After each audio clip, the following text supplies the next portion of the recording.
എനിക്ക് കിട്ടിയ 8ൻ്റെ മണിയുടെ ഒരു കഥ കേട്ടാലോ? എൻ്റെ ഒരു ഡ്രസ്സിൽ വർക്ക് ചെയ്യാൻ വേണ്ടിയിട്ടായിരുന്നു ഞാൻ ഈ ഒരു ഐലറ്റ് ഹോൾ കിറ്റ് മേടിച്ചിട്ടുണ്ടായിരുന്നത്. ഇത് മേടിക്കാനുള്ളതിൻ്റെ മെയിൻ റീസൺ ഇത് കുറച്ച് അഫോർഡബിളാണ്. പോരാത്തതിന് ഈ ഒരു കിറ്റിലെല്ലാം ഇൻക്ലൂഡഡ് ആണ്. ലൈക്ക് പഞ്ച് ചെയ്യാനുള്ള ആ ഒരു കോയിൽ, പ്ലെയർ, 3 കളറിലുള്ള ഐലറ്റ്സും വരുന്നുണ്ട്.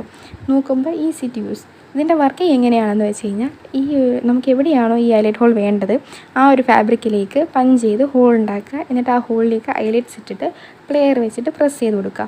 പ്രസ് ചെയ്ത് കൊടുക്കുമ്പോൾ ഐലറ്റിൻ്റെ അറ്റത്ത് ഒരു വിള്ളൽ വരും.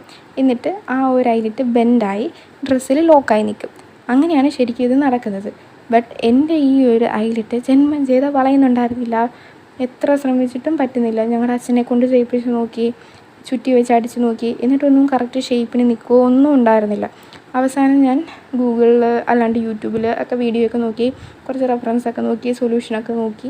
അപ്പോൾ എനിക്കിതിൻ്റെ പ്രശ്നം എന്താണെന്ന് മനസ്സിലായി. ഈ ഐലറ്റിന് കുറച്ച് കട്ടി കൂടിപ്പോയത് കൊണ്ടുള്ള ഒരു പ്രശ്നമായിരുന്നു ഇത്.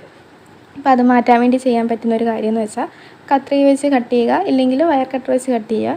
അങ്ങനെ കട്ട് ചെയ്ത് ടെൻഷൻ കുറയ്ക്കുമ്പോൾ ഇത് നമുക്ക് ഓക്കെ ആയിട്ട് കിട്ടും. ഞാൻ അങ്ങനെയൊക്കെ ചെയ്ത് നോക്കിയപ്പോൾ ഇതെനിക്ക് ശരിയായിട്ട് കിട്ടിയിട്ടുണ്ടായിരുന്നു.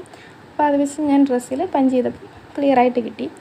വേറെ സമയത്തിൻ്റെ ആ ഒരു പരിമിതി കൊണ്ടാണ് ഞാനിത് റിട്ടേൺ ചെയ്യാനിത്. എന്തായാലും കുഴപ്പമില്ല, സഹിക്കുക, അത്ര തന്നെ. അപ്പോൾ മറ്റൊരു വീഡിയോ കാണാം. Okay, by.